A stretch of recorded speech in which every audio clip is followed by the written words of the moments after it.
Buenas noches, gracias por estar en sintonía de su programa A la Medida. Hoy empezamos, Sandy, dándole la bienvenida a ustedes, dándote la bienvenida a ti también. Buenas noches. Buenas noches, Julio, qué gusto compartir contigo Igualmente. este análisis. Y el tema de hoy con el que iniciamos definitivamente nos hace reflexionar y hay mucho que analizar. Creo que el tiempo no va a alcanzar, Julio. Tienes razón, así que si gustas, empecemos a ver de qué se trata esta tragedia. Sean bienvenidos entonces al programa. Iniciamos con el primer tema y esta noticia trágica, porque un estudiante de primero básico del Instituto Tecumán de tan solo 13 años falleció luego de ser arrollada en el anillo periférico.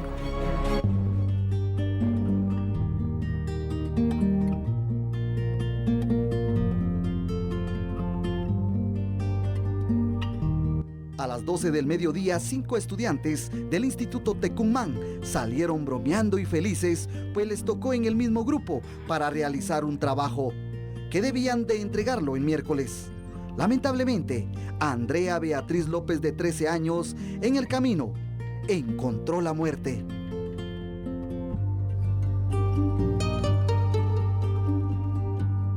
La tragedia ocurrió cuando Andrea y 2 de sus amigas cruzaron el periférico a la altura de la Sexta Avenida de la zona 11. Un vehículo sedán color gris no pudo frenar y las arrolló a las 3 estudiantes. 2 de ellas quedaron heridas y fueron trasladadas a un centro asistencial por bomberos municipales. Pero a Andreita, como le llamaban sus compañeros, falleció del impacto y su cadáver quedó en el pavimento.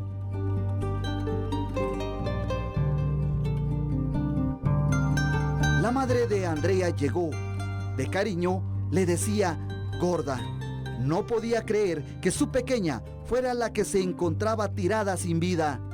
Maestros, familiares y amigos llegaron y al ver la escena estaban inconsolables.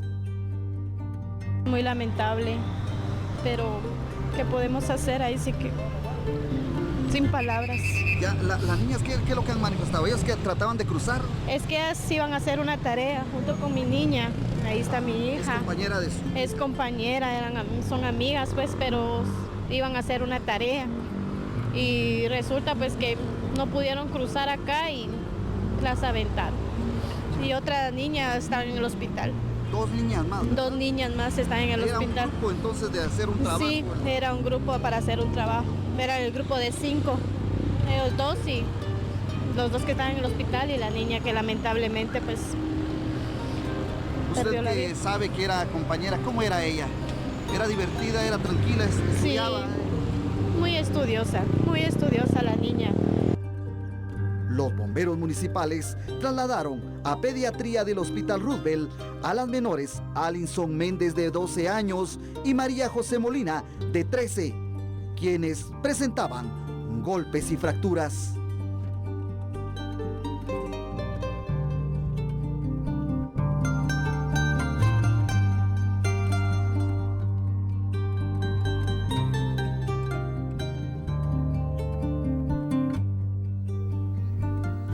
Bueno, una tragedia en todo sentido.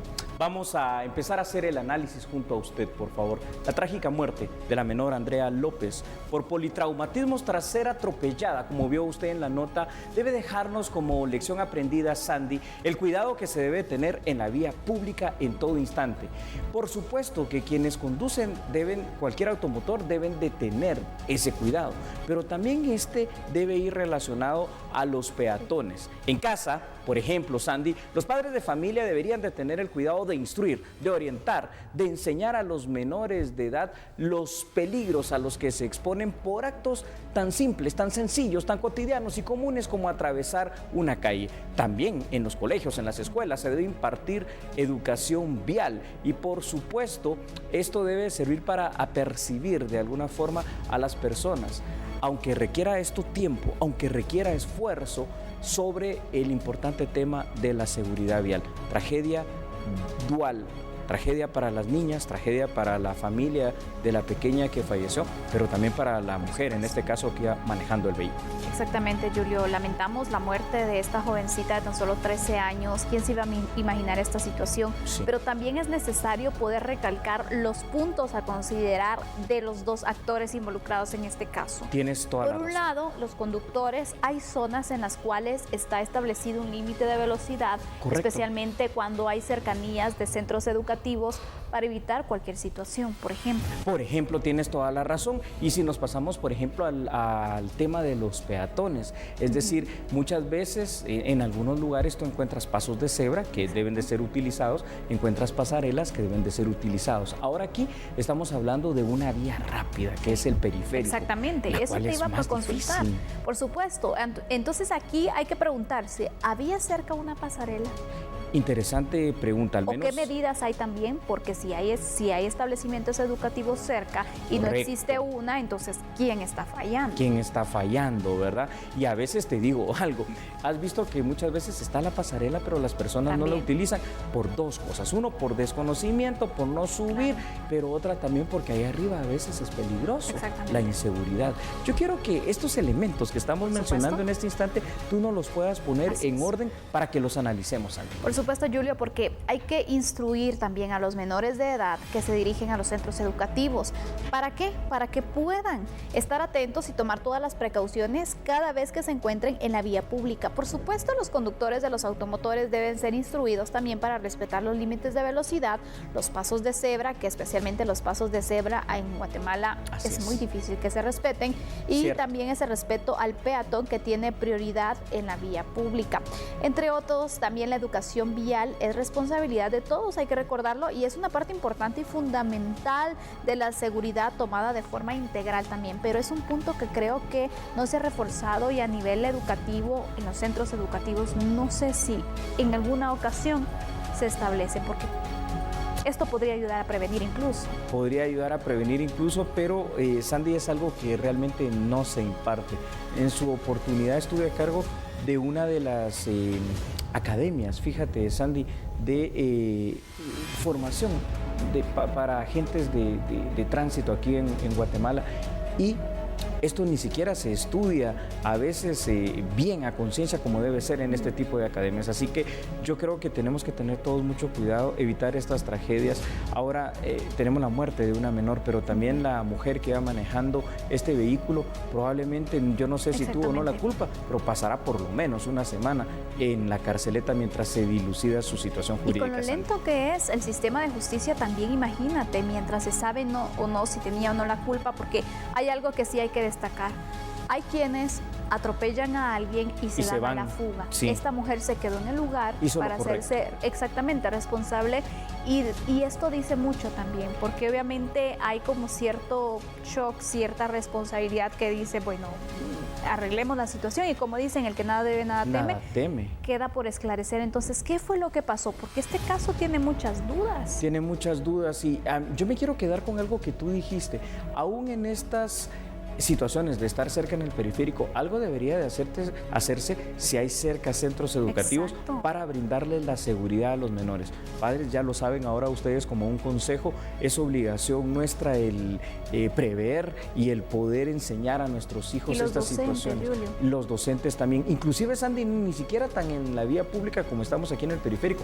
Muchas veces tú vas, digamos, camino a casa y un niño se está jugando, sale detrás de una pelota, Así y tú no es. sabes en qué momento se te puede atravesar, pero también tú no sabes en qué momento, aun cuando vas bien en la vía pública, cualquier loco que viene a cualquier velocidad se te puede atravesar en el camino. Exactamente, y especialmente en los centros educativos se da algo también, Sí, sí. en varios sectores tienen un denominador común, que cuando Dime. es la hora de salida, incluso los chicos van porque ya quieren ir hacia su casa, Sí. quieren ir a jugar, van a hacer tareas, por distintas situaciones, salen corriendo, Así y a veces es. no miden el riesgo. Entonces, Una, como conductores hay que tener cuidado cerca de los centros los centros educativos, es cierto, pero también hay que mostrarles o darles esa enseñanza a los estudiantes que deben tener cuidado, siempre pegados entonces a la banqueta o esos lugares de protección, porque está su vida en juego. Tienes toda la razón, Sandy. Así que para concluir entonces este tema, la importancia de la educación vial es absolutamente para todos, para aquellos que manejan vehículos automotores, para aquellos que se trasladan simple y sencillamente en la calle. Esto es cuestión de seguridad y en este caso se puede volver de vida o muerte. Y durante una semana la Universidad de San Carlos de Guatemala y distintos centros regionales incluso se han mantenido cerrados. Esto debido a distintas inconformidades de estudiantes.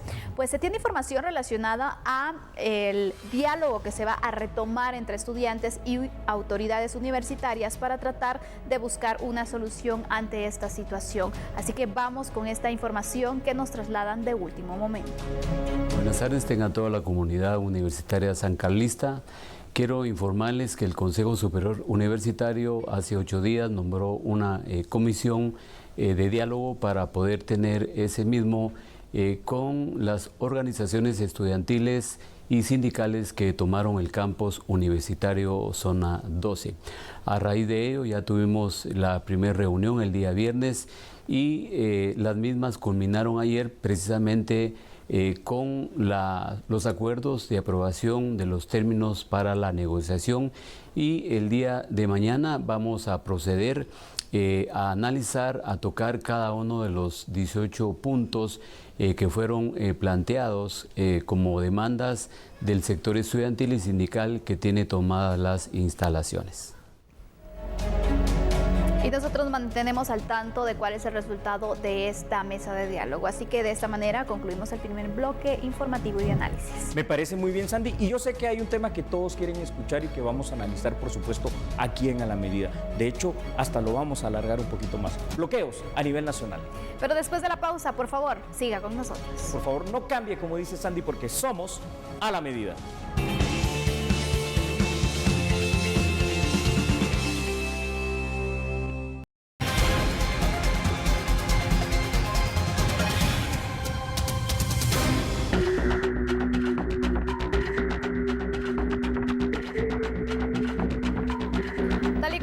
Dicho, campesinos manifestaron por medio de marchas y bloqueos en al menos 26 puntos en los 22 departamentos del país como medida de presión para que se escuchen las diversas demandas.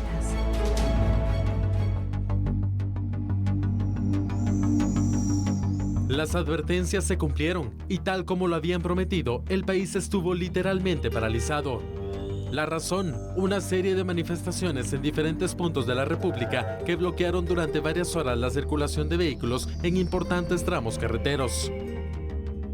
Organizaciones campesinas se organizaron y taparon las calles como medida de hecho una serie de peticiones que le exigen al gobierno estatal.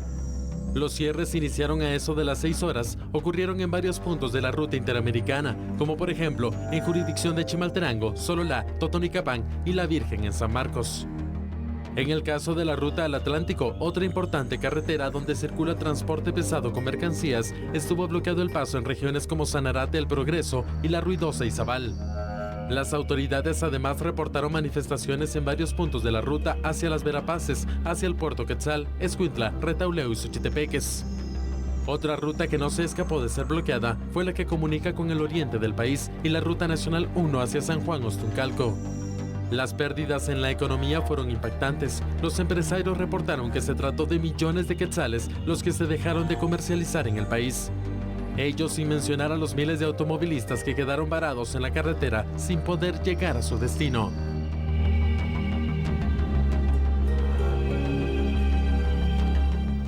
No sé, Sandy, ¿les parece a ustedes, junto con los televidentes, si empezamos una vez más recalcando cuál es la base legal de esta temática tan importante? Bueno, hagámoslo entonces. Tome nota, por favor, revíselo. No le crea a Sandy, no me crea a mí, créale a lo que dice la ley, ¿verdad? Claro. El artículo 13 de la Declaración Universal de los Derechos Humanos, repito, artículo 13, garantiza el derecho a la libre locomoción, el cual no puede ser vedado al menos, por lo menos, ¿no? En la teoría, por nadie. Una vez más se vivió una jornada de bloqueos a nivel nacional, organizada por estas organizaciones campesinas, llamémosle así, lo cual deja como saldo pérdidas en la economía nacional y por supuesto que nos deja una imagen de país deteriorada en el extranjero. A pesar de que existía un amparo que había otorgado la Corte de Constitucionalidad al CACIF para poder liberar, en teoría también al menos con facilidad, los puntos de bloqueo a nivel nacional, se dieron 20 bloqueos aproximadamente, Sandy. Ahora, ¿sabes qué? Y esto es también lo de siempre. Uno de los grandes ausentes en esta temática, al menos para garantizar y defender su derecho humano a la libre locomoción, fue la institución del Procurador de los Derechos Humanos. Sí había presencia en algunos lados, pero para garantizar que no se le hiciera nada a los manifestantes, a los bloqueadores. ¿Qué te parece? ¿Y qué garantiza nuestro derecho a la libre locomoción, que es algo que se está vedando? Y para poder iniciar con este análisis, Julio, yo te pregunto algo. Y es que hay que comprender, todos tenemos derecho, por supuesto, pero también tenemos que entender que nuestros derechos van a llegar hasta donde inician los de las otras personas. Correcto. Es decir, no tenemos que obstaculizar o impedir que se desarrolle o que se tenga el cumplimiento de los mismos. Yo ya te dije el otro día que le dieras clase, inclusive a los magistrados de la CC en el tema de derechos. Sí, Sandy, tienes toda la razón. Así es como lo estás interpretando tú, precisamente. Están los 30 derechos humanos y si bien es cierto, está el derecho a la libre asociación, a la manifestación inclusive, claro, no significa que al ejercer ese derecho humano yo voy a bloquear, literalmente bloquear, nunca mejor dicho, otro como es la libre locomoción. Esto realmente no puede pasar. Y yo tengo aquí una duda, es decir, si existió el amparo que lo otorgó de forma unánime en la Corte de Constitucionalidad, ¿por qué no se hizo precisamente eso y se desbloqueó utilizando el poder coercitivo del Estado, inclusive con la fuerza pública, las carreteras de manera más rápida? ¿Por qué?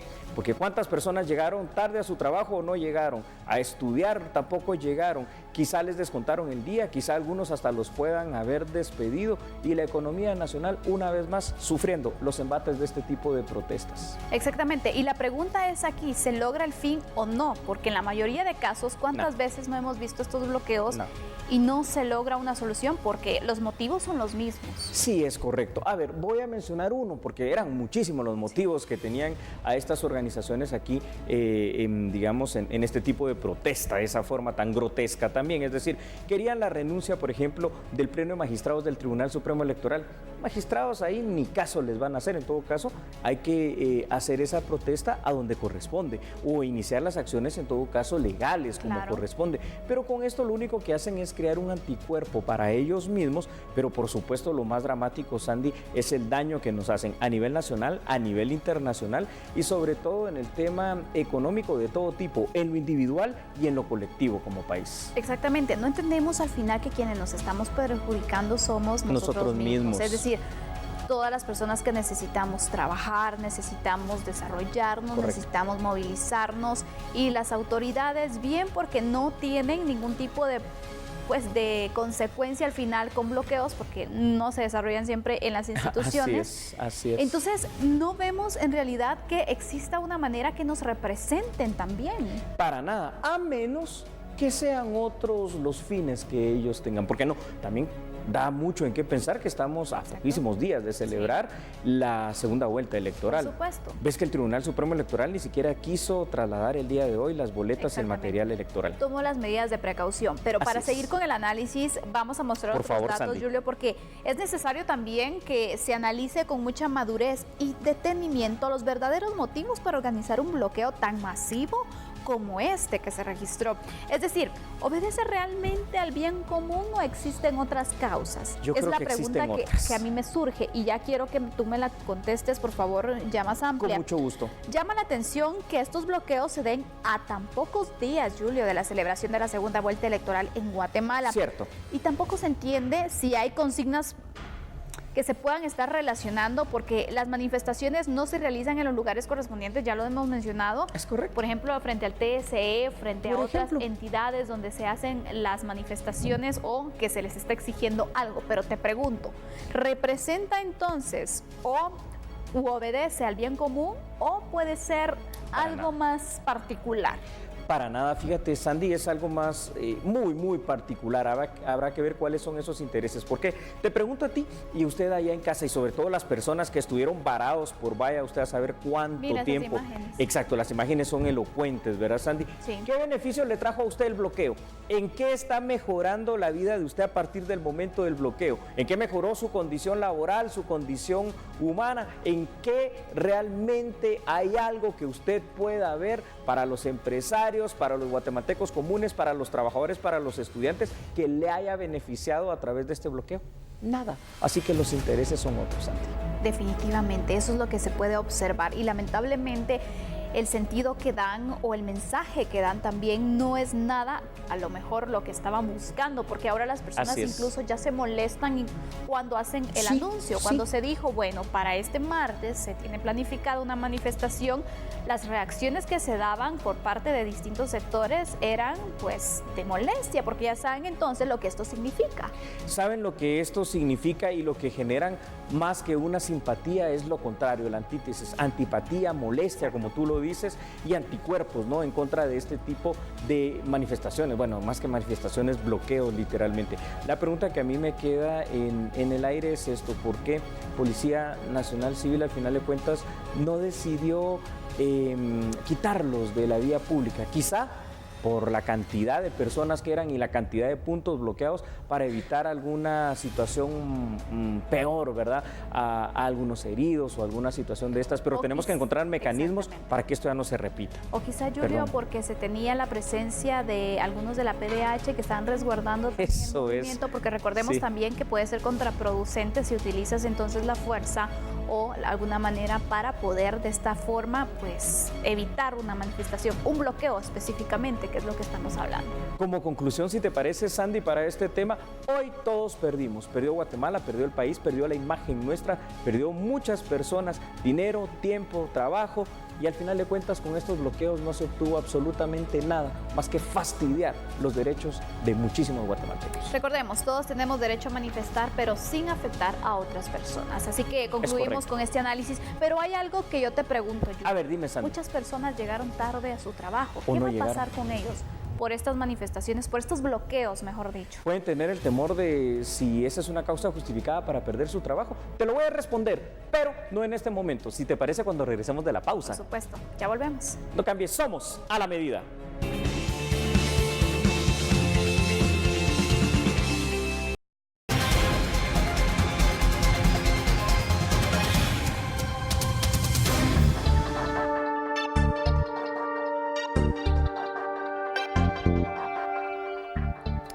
Y lo hablábamos antes de irnos a la pausa. Debido a las protestas que se registraron a nivel nacional, algunos ciudadanos perdieron su trabajo o fueron sancionados por llegar tarde. Al respecto, el ministro de Trabajo indica que de haber sido así, si usted fue víctima incluso de un despido injustificado, tiene que hacer lo siguiente.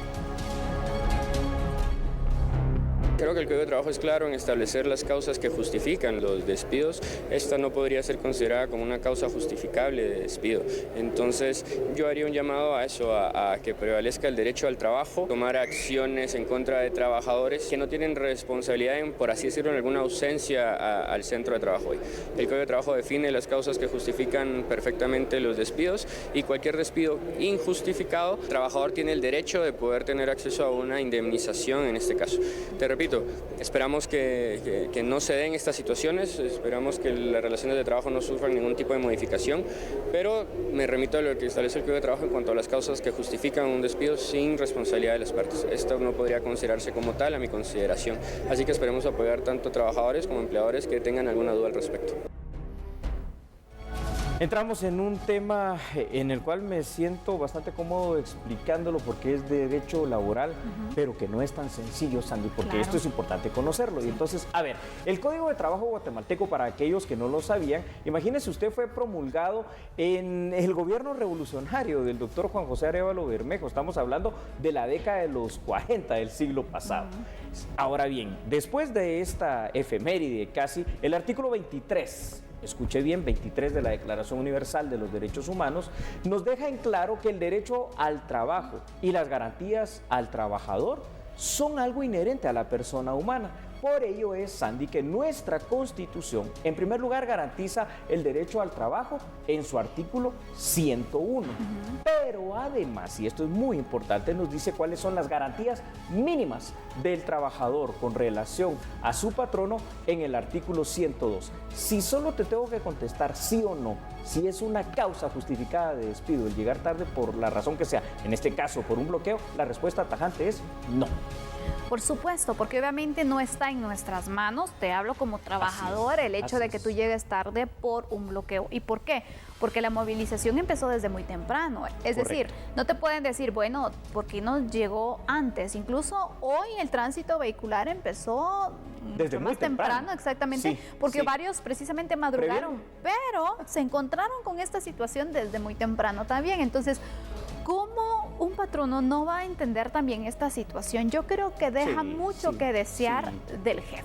Deja mucho que desear si esto hubiera ocurrido. Ahora, ¿qué pasa, Sandy, si a través de esta situación, como decíamos, algunas personas, por ejemplo, pudieron haber sido sancionadas o peor, perdieron su trabajo? ¿O les descuentan el día? O les descuentan el día. Yo quiero que nos des acá unos tips también basados en ley y que me ayudes a hacer este análisis. Todo vamos a basarlo en la ley porque obviamente es lo que manda. Así es. Y hay que tomar en cuenta algo. Para poder despedir a un trabajador se debe seguir los procedimientos establecidos en nuestra ley laboral. Esto significa una llamada de atención verbal y al menos 2 llamadas de atención por escrito, los famosos memos. De lo contrario, cualquier otra forma de despido se considera un despido injustificado y por ello las autoridades del Ministerio de Trabajo hicieron ver de manera correcta y adecuada que no es causal de despido al haber llegado tarde por factores externos a los trabajadores, como por ejemplo los bloqueos. Si esto llega a pasar, el trabajador de manera inmediata debe y puede presentarse a la Inspección General del Ministerio de Trabajo a efecto de interponer la denuncia correspondiente y garantizar de esa manera sus derechos y garantías mínimas como trabajador. Y aquí voy con la pregunta, Julio. Sí. ¿Cuál es el proceso que se sigue entonces si a mí me despiden por una razón injustificada, es decir, por llegar tarde, por el bloqueo? Yo interpongo pues esta denuncia. Así es. ¿Cuál es el proceso? General del Trabajo. Entonces, ahí cuando tú haces tu cola, que es muy larga porque hay mucha gente que llega por cualquier tipo de problema laboral, te van a levantar un acta. Al levantarte el acta, te van a dar la fecha cuando te notifican y en esa fecha va a llegar también el representante legal de la empresa. Si logran conciliar, se acaba el problema y si no, ya tienes la vía libre para terminar la fase administrativa e ir a los tribunales de trabajo a ejercer tu derecho. Ya sabe usted entonces cuál es el procedimiento que se debe seguir, porque no se vale también que se trate así a un trabajador. No es justo. Sabemos que los casos son, pues, no son muchos, pero igual se dan y obviamente hay que basarnos en lo que dice la ley. Así que vamos a concluir con este tema, pero siempre hablando acerca de los bloqueos, a ver. Que es uno de los principales temas que tenemos esta noche. Hay algunas preguntas que se nos hizo por parte de algunos televidentes respecto a qué puede hacer o no la policía en el caso de los bloqueos, cuál fue el accionar de ellos durante esta jornada también. Excelente. Y por eso hemos llamado al viceministro de Gobernación, Luis Enrique Arévalo, para que él nos pueda detallar un poco de las acciones, cuál fue el plan operativo de la Policía Nacional Civil en esta jornada. Buenas noches, viceministro. ¿Qué nos puede comentar sobre el plan que desarrollaron ustedes en esta jornada de bloqueos? Buenas noches ahí en el estudio. Buenas noches a todos los televidentes que los honran con su presencia, con su audiencia. Es importante hacer notar que estamos ante una situación bastante compleja. Yo veía y escuchaba todos los argumentos que se planteaban hoy ahí en su programa.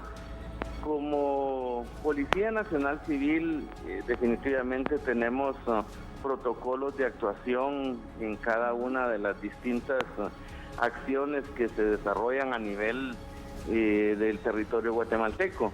Específicamente en el tema de hoy, con estas manifestaciones, pues he de decirles que inicialmente se plantearon algunos amparos en contra del señor presidente constitucional de la República, en contra del ministro de Gobernación y en contra del director general de Policía Nacional Civil, a efecto de que se preservara la libre locomoción de los guatemaltecos el día de hoy.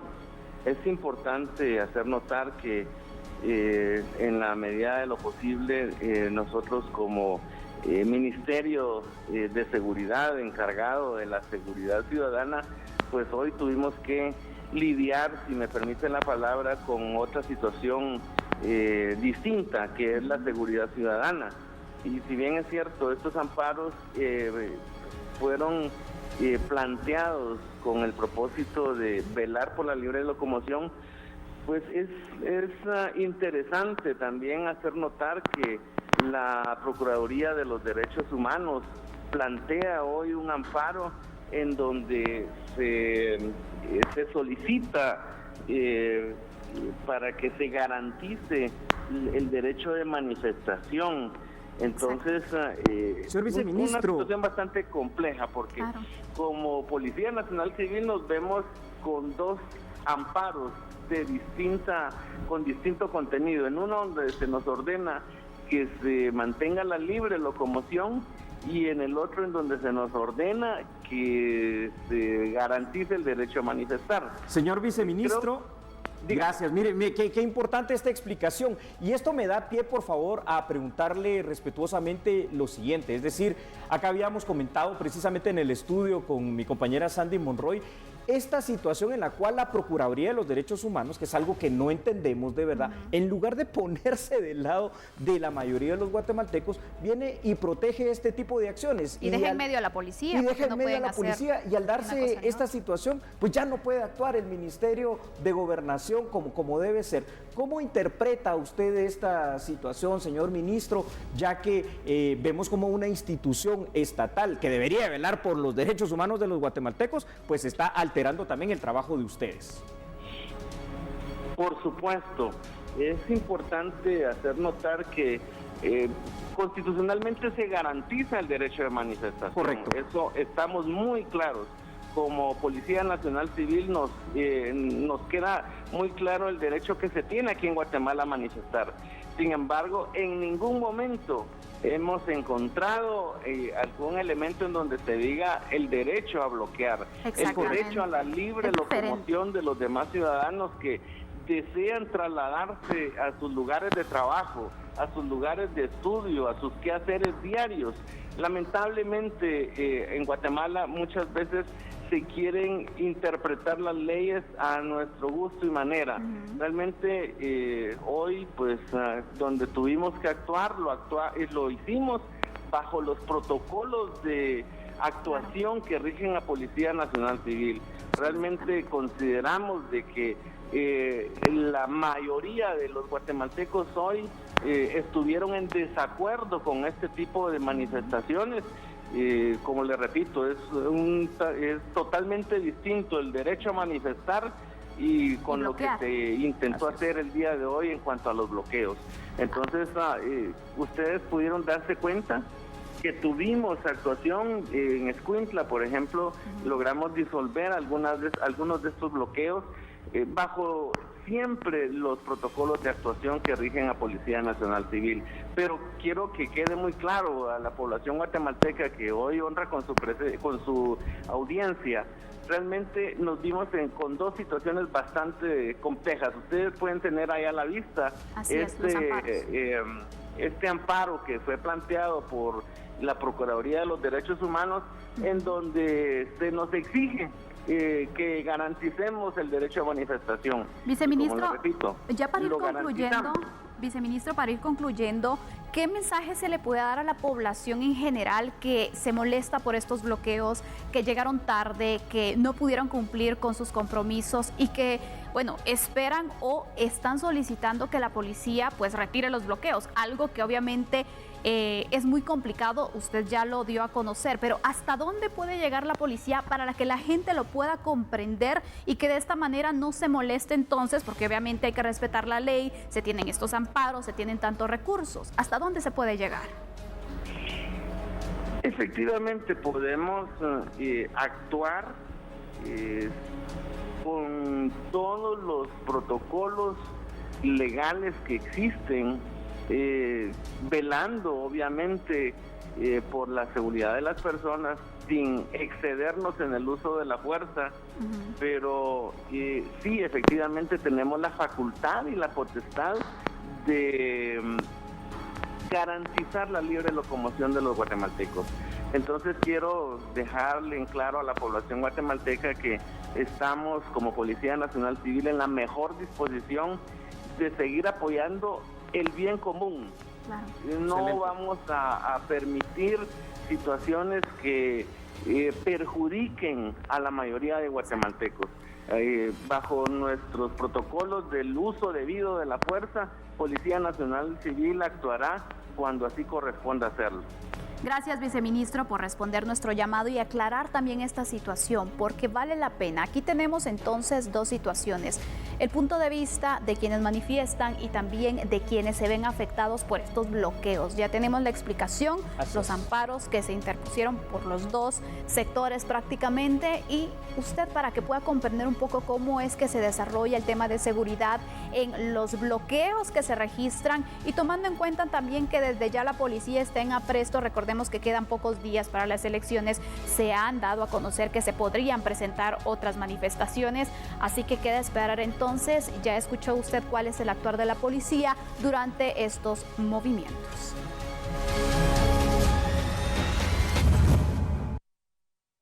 Continuamos con la información acá en A la Medida, y es que en busca de la aplicación de penas por ciberdelitos fue presentada una iniciativa de ley que lo que busca es proteger datos personales de usuarios de Internet. La propuesta lleva por nombre Ley de Prevención y Protección contra la Ciberdelincuencia, que contempla una reforma al Código Penal para integrar 7 tipos penales de delitos cometidos en contra de personas individuales o jurídicas y que atenten por medio de sistemas informáticos para alterar datos personales, contenido gubernamental o patrimoniales. Esta iniciativa contiene la creación de figuras delictivas y la adecuación en las normas penales existentes para incorporar como medios de prueba las acciones digitales que permiten la obtención de evidencia y pruebas electrónicas en un proceso penal. También tiene por objeto promover la confianza del usuario de Internet en los servicios en línea, el comercio y gobierno electrónico, para velar por el derecho a la privacidad, datos personales y la confidencialidad de las comunicaciones. Anteriormente fue presentada una iniciativa contra delitos informáticos. Sin embargo, no tuvo dictamen por parte de la comisión a cargo. De aprobarse esta iniciativa, Guatemala podría suscribirse al Convenio de Budapest, al cual pertenecen más de 60 países, lo que permitiría unificar esfuerzos para la atención y combate de este tipo de delitos.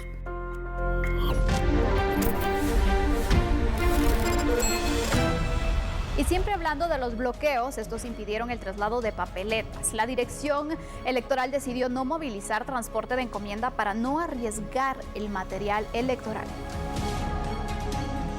Hasta este martes, la Dirección Electoral contaba con el 50% de las cajas electorales listas para trasladarse a los 22 departamentos. Sin embargo, la entrega de este martes se suspendió debido a los bloqueos que anticiparon los grupos de campesinos. Las autoridades en prevención entregaron unas cajas el lunes recién pasado. El día de hoy no ha salido del centro de operaciones ningún camión para traslado de papeletas. Adoptamos ciertas medidas para que las que estaban destinadas a que se recibieran hoy fueran recibidas, y de hecho Era, Izabal y Quetzaltenango ya están en poder de las juntas departamentales. Mientras tanto, el material electoral que se utilizará en los Estados Unidos será enviado a la medianoche de este martes. Las 109 cajas llegarán en la madrugada del miércoles para iniciar con el proceso de distribución. El día de hoy comienza la trayectoria del material electoral que viajará hacia los Estados Unidos. Hoy ya va para el CONVEX y comienza su ruta. En algún punto se distribuyen ya las cajas para cada uno de los estados, para que el domingo a las 5:30 de la mañana cada una de las juntas receptoras de votos pueda recibir el material. Es todo un proceso, toda la logística lleva un proceso. Hoy van las cajas al CONVEX y comienza todo el proceso, y hoy en la noche viajan y luego ya comienza su ruta por distintos estados hasta llegar a cada una a su destino.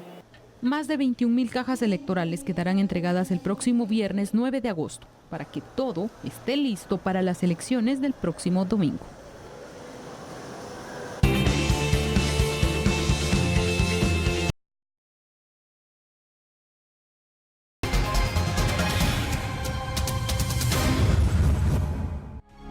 El ministro de Trabajo, Gabriel Aguilera, habló sobre los beneficios de no contar con un número mínimo ni máximo en la emisión de las visas H2A por medio del acuerdo que firmaron las carteras de trabajo de Guatemala y también Estados Unidos.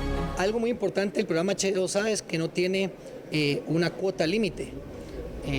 Para los que no están familiarizados, por ejemplo, Estados Unidos también tiene el programa de las visas H1, que son las visas para profesionales.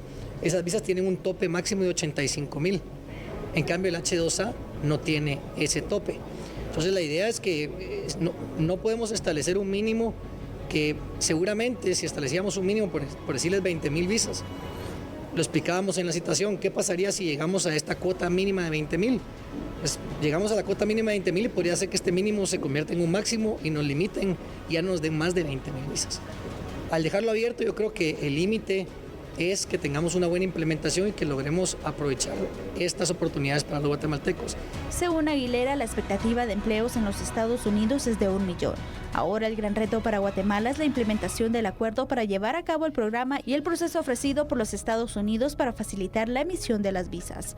A nivel mundial, el gobierno de los Estados Unidos ha emitido más de 100,000 visas H2A. El año pasado a nivel mundial, Estados Unidos emitió aproximadamente 196,000 visas H2A. De esas, ningún país tiene un mínimo o un porcentaje establecido para cual se va a beneficiar. Esto depende de la promoción que hace cada país también de sus trabajadores y el acercamiento que podamos tener con los empleadores.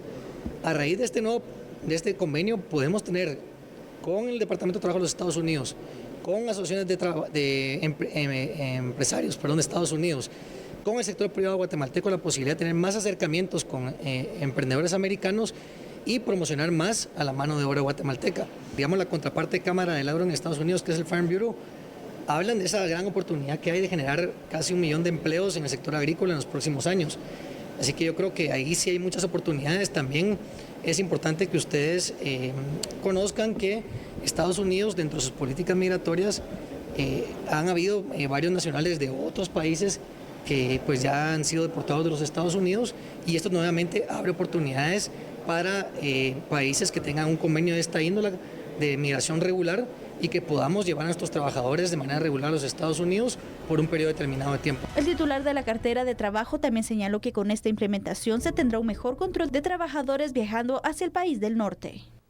Mañana a las 21 horas lo esperamos acá en TN23. Buenas noches. Feliz noche, que descanse.